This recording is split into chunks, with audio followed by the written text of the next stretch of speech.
When HBO's new animated series Velma premiered last week, not many people could have predicted the backlash it would generate against its star, Mindy Kaling, who voices the main character and serves as an executive producer on the show. Ever since she played Kelly Kapoor in The Office, the actress has made quite a name for herself by creating her own projects, like Never Have I Ever and The Mindy Project. But despite her success, there's been a massive amount of controversy surrounding her over the years, and with the release of her new series, it seems like it's only getting worse. So why is that? Let's break it down. Here are the top 10 reasons why everyone is turning on Mindy Kaling. Number 10. Ruined original characters. HBO Max's new animated series Velma is drawing heavy criticism, and you only have to watch one episode to see why. It's a relatively mean-spirited reimagining of the Scooby Gang that largely strays from the original characters that were so beloved by fans. The show currently holds a 6% audience score on Rotten Tomatoes, and it has been called the most hated series on TV. Many viewers have said that it feels like the people behind Velma have never watched an episode of Scooby-Doo. A lot of changes were made to the characters for no apparent reason, with one of the more perplexing decisions being to remove Scooby-Doo altogether. Mindy said that she faced backlash when it was announced that she would voice Velma, but it seems like the characters have been heavily criticized not for the changes in their race, but for the changes in their personality. For instance, Velma seems to be a not like other girls character while trying to be. She really hates Daphne, and for some reason, they have an enemies to lovers storyline. Shaggy's character has been changed into a guy called Norville, who is pretty much a completely different person, and the show has an obsession with making Fred the object of everyone's desire, while making him rude, helpless as a baby, and making jokes about his privates being small. There's no shred of Velma's brains, Daphne's loyalty, Fred's leadership, or Shaggy's endearing nature. Number 9. Terrible writing. With the release of the first 2 episodes of Velma, the negative reviews came flooding in, but one of the main points of criticism is clearly shaping up to be the quality of comedy writing, or lack thereof. The overall consensus is that the jokes do not seem to hit with teenagers online, which is obviously a letdown considering the fact that Velma is basically a show about teens. Also, the lack of Scooby-Doo himself unsurprisingly seems to dissatisfy legacy fans. For the most part, many people don't seem to like the fact that the show tries too hard to be self-aware and constantly refers to tropes in other TV shows and movies as an attempt at humor. This idea of breaking the fourth wall between the characters and the audience can be very effective when it's done correctly, but in Velma it seems to be a joke that's come up way too much and doesn't work very well. The show is overtly trying to be so edgy that it goes from punchline to punchline with no build-up or payoff, and it ends up sounding like the jokes are written without the actual flow of the script in mind. One joke in particular that's gotten a lot of criticism is the supposedly mature jokes about Fred's genitals. To sum it all up, the show has already been condemned for its shallow sense of humor, which is packed with snarky, pseudo-progressive one-liners that seem stolen from 2016 Twitter. Number 8. Admitting to SA. One of the more shocking Mindy Kaling moments that has resurfaced online comes from her appearance on the Conan show in 2016, where she joked about inappropriately touching her co-star Lee Pace. The disturbing confession comes when Conan asks her if the power that comes along with having a show named after you has ever got into her head. He was referring to her comedy TV series The Mindy Project, which was based on her life. After admitting that she did let the temptations of misusing her power get to her head once, she told the audience the story of how she kissed her co-star Lee Pace without his consent while they were filming an intimate scene. She said, "I improvised just kissing him in the scene, which was not in the script. He was just looming above me and he asked me a question. I was not listening to him at all because who cares what he was saying." She says that he reacted with an uncomfortable and equally shocked face since what she did wasn't in the script and it wasn't talked about beforehand. Conan joked that since she got away with it, it would be happening a lot more now. Then Mindy crossed her fingers as if she was wishing it would. The whole interview really rubbed people the wrong way, because she pretty much just admitted to SA and laughed about it. Number 7. Harmful stereotypes. One of the things that Velma has achieved is it's opened up a discourse about Mindy Kaling's long career of perpetuating negative stereotypes about those in the Southeast Asian community. This is something that she's been called out for countless times by fans and fellow comedians alike. In a TikTok video posted on December the 22nd, which garnered over 332 million views and around 60,000 likes, a user by the name of Totally Princess Jasmine slammed Mindy Kaling for this exact reason. She said, quote,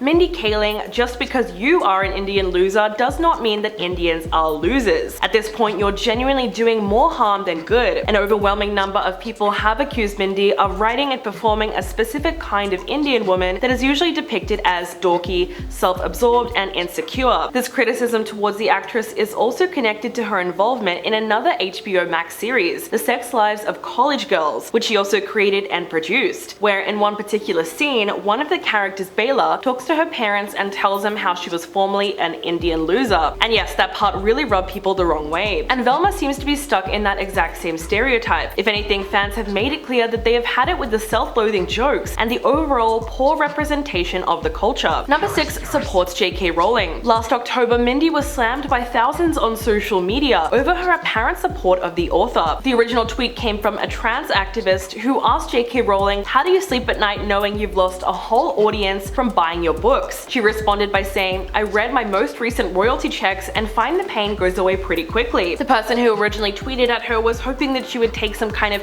accountability for the hateful things that she said about trans people, but instead she doubled down and showed her lack of emotion towards the subject. Mindy favorited the author's tweet, which caused fans to jump to the conclusion that she was transphobic herself. Now, liking a tweet is fairly trivial evidence of being a TERF, but fans also pointed to a passage from her 2011 memoir where Mindy supposedly ridicules her trans neighbors in West Hollywood, which is a predominantly queer neighborhood in LA. Now, viewers of Velma have brought out yet another piece of evidence that they believe proves Mindy is somehow anti-trans. In one scene of the show, the characters make fun of gender-neutral pronouns, but the whole moment is clearly played off as a joke. Number 5, her brother. Now, of course, this cannot be a criticism of Mindy Kaling herself. Nevertheless, fans have somehow decided that she's just as bad as her brother, who literally pretended to be black to get into medical school. And he wrote a book about it. You cannot make this stuff up. The book is called, quote, "Almost Black, the true story of how I got into medical school by pretending to be black." This story is insane. Mindy's brother, Vijay Chokal Ingham, was an undergraduate in college when he realized that he didn't have the grades or test scores in order to get into medical school. As a result, he set out to use what he called the affirmative action loophole to get into graduate school. He wrote on his website,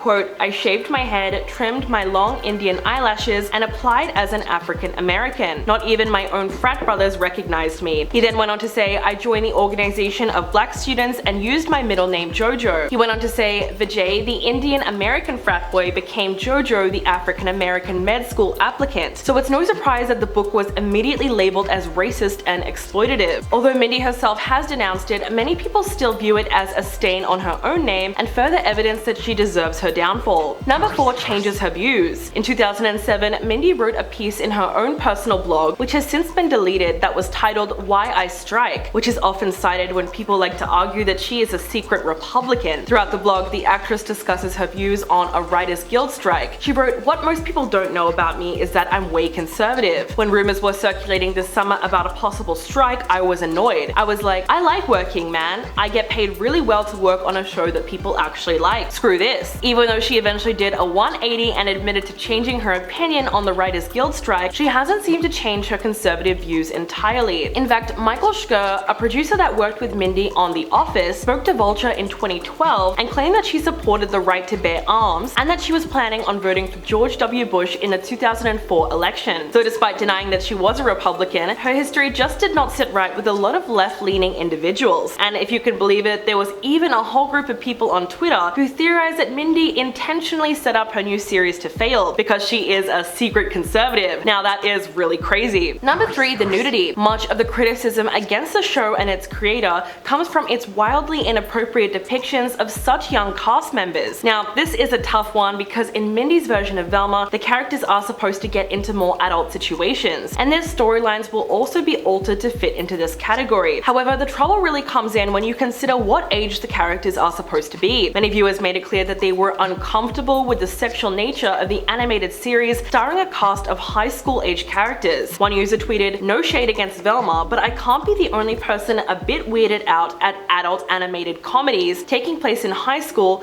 starring characters that are like 15, right?" Another user wrote, "I wish more people understood that you can make something for adults without shoehorning gore and nudity into it." Not to mention the fact that every single person in the gang, Velma, Daphne, Fred, and Norville, all seem to be attracted to each other. The two female members, Velma and Daphne, end up kissing at the end of the second episode, and soon afterwards they become romantic interests. Although this storyline has already been accused of queerbaiting. Number 2, the MeToo Joke. In the second episode of the series, Velma makes a truly bizarre comment to Daphne that no one could really ignore. She said, "I spit the truth without a filter, like every comedian before #MeToo." To be fair, it does seem like Mindy Kaling's version of Velma is meant to be self-involved and judgmental to the point of short-sightedness, but that line seems designed almost entirely for shock value, with almost no self-awareness or acknowledgement of how out there it is. It's hard to imagine how it appeals to anyone other than people who are still fans of controversial comedians like Chris D'Elia. Then there's a joke made by Velma's dad where he says that they won't hire him even to defend a gymnastics coach, referring to the infamous Larry Nassar scandal. Some might see it as dark humor and find it funny, but a lot of people simply thought it was tasteless. If anything, it really makes you question who the series was written for, because at the moment it doesn't seem like it was for genuine fans of Scooby-Doo. So far there's no real hijinks, funny jokes, and even just finding the bad guy at the end of the episode, which makes it seem like the series is going through an identity crisis. And coming in at number 1, the Backlash. It's safe to say that Scooby-Doo fans are beyond disappointed after watching the new Velma series. Their major disappointment comes from the fact that the makers did not stick to the precedent of the source material when adapting Scooby-Doo. The series has been at the center of controversy since the beginning, and the backlash that it's received online says it all. One creator named Nicole Brennan made a viral TikTok giving her take on the flaws in the script. She explains that even though Velma takes place in high school, the characters are often put into adult situations. Nicole said, "These are high schoolers. It's like, ew, no," while showing a screenshot of the character Daphne appearing nearly nude in the cartoon. Nicole goes on to say,